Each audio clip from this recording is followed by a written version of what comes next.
Bismillahirrahmanirrahim. Assalamualaikum warahmatullahi ta'ala wabarakatuh. Alhamdulillahi rabbil alamin. Wassalatu wassalamu ala asyrafil anbiya'i wal mursalin wa ala alihi wa ashabihi wa man tabi'ahum bi ihsanin ila yaumiddin, amma ba'du.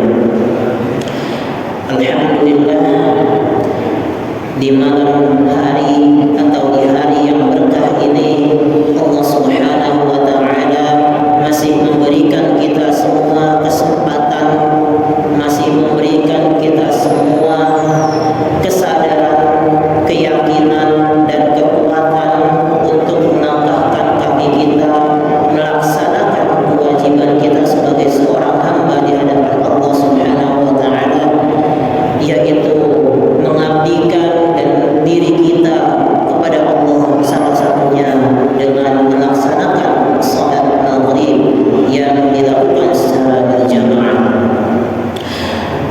di mana tidak setiap orang mampu melaksanakan hal yang setiap hari kita lakukan. Di luar dari kesibukannya, di luar dari gangguan-gangguan internal maupun eksternal, pada akhirnya banyak umat muslim yang bahkan tidak melaksanakan sholat sebagai kewajiban yang diberikan Allah kepadanya sebagai seorang hamba, sebagai seorang makhluk. Konsekuensi sebagai seorang makhluk adalah dia harus taslim. Taslim adalah tingkatan terendah daripada keimanan seseorang, yaitu tunduk saja, baik terpaksa maupun tidak terpaksa, baik suka maupun senang, baik dia duka ataupun bahagia. Taslim adalah konsekuensi daripada seorang makhluk di hadapan Khaliqnya. Maka berbeda dengan seorang abid, seorang hamba, mereka melaksanakan ibadah bukan karena sebatas tunduk, suka atau tidak suka, enak atau tidak enak, tetapi lebih jauh karena merasa ibadah adalah kebutuhan, ibadah adalah kewajiban, ibadah adalah bagian dari hidupnya, tidak terlepaskan dari dirinya. Ada yang kurang jika belum melaksanakan sholat, ada yang kurang jika belum mengaji, ada yang kurang jika belum saum jika ada kewajiban saum, ada yang kurang jika belum menunaikan ibadah-ibadah yang Allah Subhanahu wa taala wajibkan, baik fardhu ataupun yang bukan fardhu. Ahibati fillah, nasalli wa nusallim ala habibina wa syafi'ina sayyidina Muhammadin sallallahu alaihi wa alihi wasallam. Ahibati fillah, azani Allah wa iyyakum ala ta'atih. Alhamdulillah, hari ini kita dapat bersua kembali.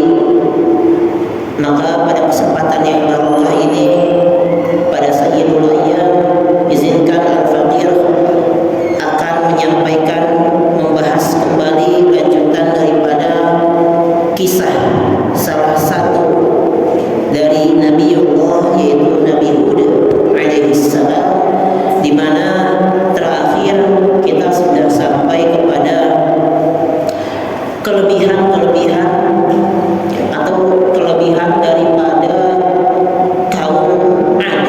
Ya. Nabi Hud diutus kepada Ad, di mana kelebihan kaum Ad inilah yang nanti membuat mereka sombong, membuat mereka ingkar, membuat mereka bahkan menantang Allah, menantang dengan kalimat yang akan kita sampaikan nanti. Ya. Salah satu kelebihan kaum Ad adalah mereka diberikan tubuh yang kekar, tinggi dan kuat.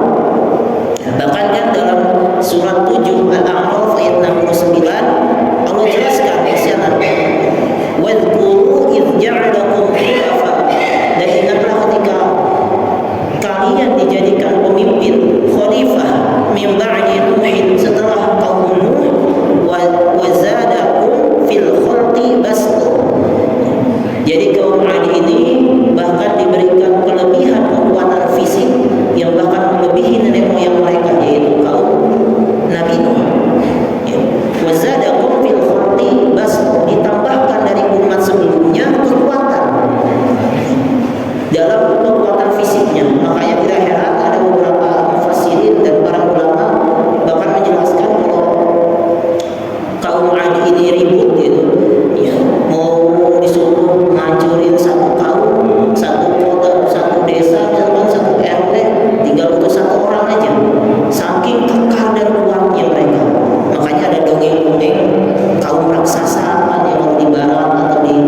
kedua, mereka diberikan tempat tinggal yang mana kita sudah jelaskan, salah satunya adalah Al-Ahqaf, ya, di padang pasir, ya, di tengah padang pasir tandus, karena kaum Ad ini adalah kaum Arab asli yang sudah kita jelaskan, ya, dan Nabi Hud adalah nabi dari golongan Arab asli, yang hanya ada 4 nabi dari golongan kaum Arab, selainnya bukan orang Arab, non-Arab. Di mana Allah jelaskan di dalam surat Al-Fajr, Irama dzatil imad allati lam yukhlaq mithluha fil bilad. Kata Allah, Irama dzatil imad. Iram ini banyak pendapat ulama, ada yang menyebutkan Iram itu adalah kota, tetapi yang paling kuat pendapatnya menurut Ibnu Katsir, Iram ini adalah nenek moyang daripada kaum Ad. Irama dzatil imad. Iram adalah nenek moyang Ad. Ya. Di mana kaum Iram ini, ya, kaum Iram ini dia punya imad. Imad itu artinya kalau secara bahasa tiang. Ya, sebagian ulama berpendapat mereka itu karena tinggal nomaden, kan orang-orang padang pasir itu nomaden, jadi mereka itu punya tenda yang tinggi-tinggi tiangnya, jadi bisa dipindah-pindahkan. Tetapi pendapat yang cukup kuat adalah mereka mempunyai bangunan yang tiangnya tinggi-tinggi, ya. Jadi kan di sana kan nggak ada pohon, ya, nggak ada air, tandus, kering, jadi yang dipahat adalah gunung, batu, kapur. Mereka membuat bangunan, ya, dari batu-batu, ya, sehingga tiangnya tinggi-tinggi. Makanya kata Allah saat diazab, kaum Ad ini diazab, ya, la yura illa masakinuhum, yang tersisa itu hanya rumah-rumah, orang itu ada, tapi rumahnya setelah diazab masih ada. Setelah angin topan yang besar, rumahnya itu masih ada. Hebatnya kaum Ad, ya, saking hebat teknologi pada masa itu, diazab aja rumahnya masih ada. Hebat billah rahimakumullah. Karena dua kelebihan tersebut, kaum Ad ini, ya, adalah kaum yang pertama kali setelah banjir bandang, setelah kaum Nabi Nuh, yang pertama kali berbuat kemusyrikan dan berbuat kesombongan di muka bumi. Makanya Allah sampaikan dalam satu surat, yaitu dalam surat 41, ya, di mana Allah sebutkan, ya, dalam ayat 15 Al-Fussilat ayat 15, ya, wa amma 'adun, adapun kaum 'ad fastakbaru fil ardi bighairil haqq. Kata Allah, kaum 'ad ini melakukan kesombongan di muka bumi bighairil haqq, tanpa alasan yang benar. Wa qulu, dan mereka berkata, man asyaddu minna quwwah, siapa yang lebih kuat dari saya? Kata kaum 'ad. Siapa sih yang punya kekuatan lebih dari kaum 'ad? Tidak ada di dunia. Mereka sombong dengan kekuatan mereka, mereka sombong dengan teknologi mereka, ya, bahkan sampai menantang. Saat didakwahi oleh Nabi Hud, ya, disebutkan bahwa Allah yang kuat, ya, Allah yang menciptakan kalian, mereka sombong. Hud, apaan sih, atau bahasa zaman sekarang, ya, kita ini udah paling kuat di dunia, siapa yang lebih kuat dari kita? Sampai sombong seperti itu mereka, ya, menantang Nabi Hud, menantang Allah bahkan. Siapa yang lebih kuat? Kekuatan ini banyak, bisa berupa kekuatan fisik. Mereka juga diberikan kekuasaan, mereka juga diberikan teknologi, ilmu pengetahuan, banyak sekali. Makanya kesombongan inilah yang menyebabkan akhirnya kaum Ad, ya, dengan kelebihan mereka terjatuh ke dalam kemusyrikan, terjatuh ke dalam azab yang pedih. Maka hibatifillah, berhati-hatilah dengan kelebihan yang kita miliki. Orang yang kelebihan harta, apalagi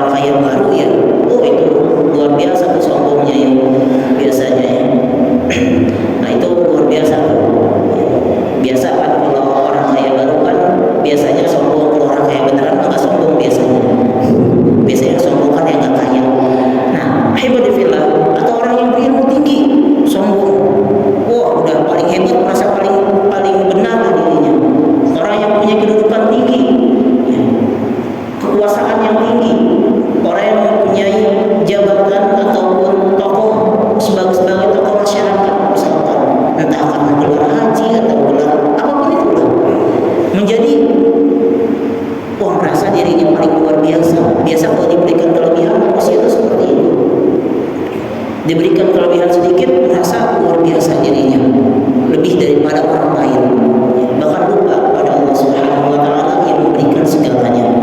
Nah, ibadillah rahimakumullah, maka pada kesempatan kali ini insyaallah kita akan sedikit melanjutkan ya, tentang kisah Nabi Hud ini, masih dalam ranah dakwahnya. Nah, kita akan masuk bagaimana sih metode dakwah ataupun apa sih yang dilakukan oleh Nabi Hud ini. Sebelumnya kan kalau Nabi Hud itu dakwahnya dijelaskan langsung di dalam Al-Qur'an ya, dalam surah Nuh itu dijelaskan secara spesifik. Nah, kalau Nabi Hud ini seperti apa? Nah, kita coba simpulkan dari beberapa ayat-ayat yang menjelaskan tentang Nabi Hud. Nah, coba kita coba kita buka beberapa ayat, diantaranya di surat Al-A'raf, ya, di surat Hud juga, lalu di surat Asy-Syu'ara. Beberapa ayat ini menggambarkan dakwah yang dilakukan oleh Nabi Hud. Yang pertama, ya, metode yang dilakukan adalah dengan cara yang lemah lembut dan sopan. Lemah lembut, sopan, kalau bahasa sekarang apa ya, santun mungkin, tidak bentak-bentak, tidak marah-marah, dan tidak menjelek-jelekan kaumnya. Ini ditujukan oleh Nabi Hud alaihissalam pada satu ketika ya, dalam surat 7 ya, dalam surat Al-A'raf tadi ya, ayat 65, di sini Nabi Hud dikatakan oleh kaumnya adalah sebagai orang yang bodoh. Qala al-mala'u alladziina kafaru min qaumihi inna lanaraka fi safahatin.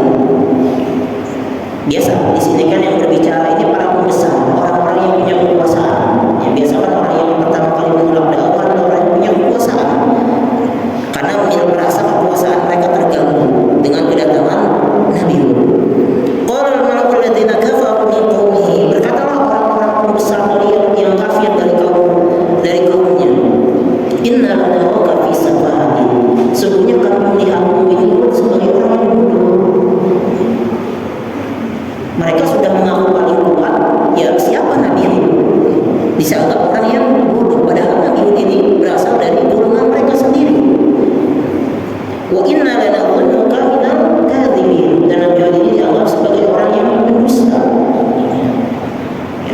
Dianggap pendusta. Gimana tiba-tiba datang seorang manusia dari golongannya ya, menyerukan untuk meninggalkan berhala-berhala yang memberikan mereka kemajuan, yang memberikan mereka kekuatan menurut mereka. Bagaimana ditinggalkan? Ya, sedangkan Nabi Hud tidak membawa apa-apa. Ya, makanya dianggap bodoh, dianggap pembohong, pendusta, karena hanya memberikan janji-janji dari Allah Subhanahu wa taala. Tapi apa yang dijawab oleh Nabi Hud? Qala ya qaumi laisa bi safahatun walakinni rasulun min rabbil alamin. Di sini Nabi Hud jawabannya tidak marah-marah. Qala ya qaumi, wahai kaumku. Kalau sekarang mah kita diejek, woi bodoh, kan kita mah balas ya. Ya, balasnya lebih parah lagi tuh biasanya.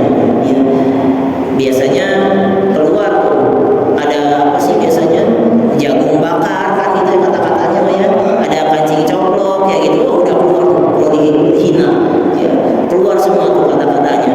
Nah, Nabi saat dihina-hina ya, yang keluar adalah qala ya qaumi, wahai kaumku, laisa bi safahatun, saya tidak bodoh, walakinni rasulun min rabbil alamin, saya ini utusan dari Rabb semesta alam. Ubalighukum risalati rabbi wa ana lakum nasihun amin, saya ini membawa risalah dan yang saya bawakan, yang saya sampaikan adalah nasihat, dan nasihat ini jujur, terpercaya karena wahyu dari Allah, risalah dari Allah langsung. Ya, saya tidak bohong karena ini dapat risalah langsung dari Allah. Nasihat amin, yang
Nah, begitupun dengan Nabi Hud, datang dengan memberikan basyir, kabar-kabar gembira.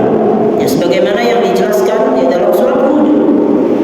Dalam surah Hud ayat 52, di mana Nabi Hud alaihissalam menyampaikan kepada umatnya, wahai umatku, kalian sudah diberikan nikmat yang begitu luar biasa, kekuatan fisik, teknologi, rumah atau bangunan-bangunan yang megah. Tetapi Nabi Hud tetap mengingatkan. Makanya salah satu cara berdakwah adalah dengan mengingatkan kenikmatan-kenikmatan yang diberikan. Ya, hai antum sudah diberikan rumah sekarang oleh Allah Subhanahu wa taala, sudah diberikan kerjaan yang tetap. Masa mau tinggalin sholat pagi sih? Itu yang dilakukan oleh Nabi Hud alaihissalam. Ahibati fillah, azza wa jalla, mungkin sampai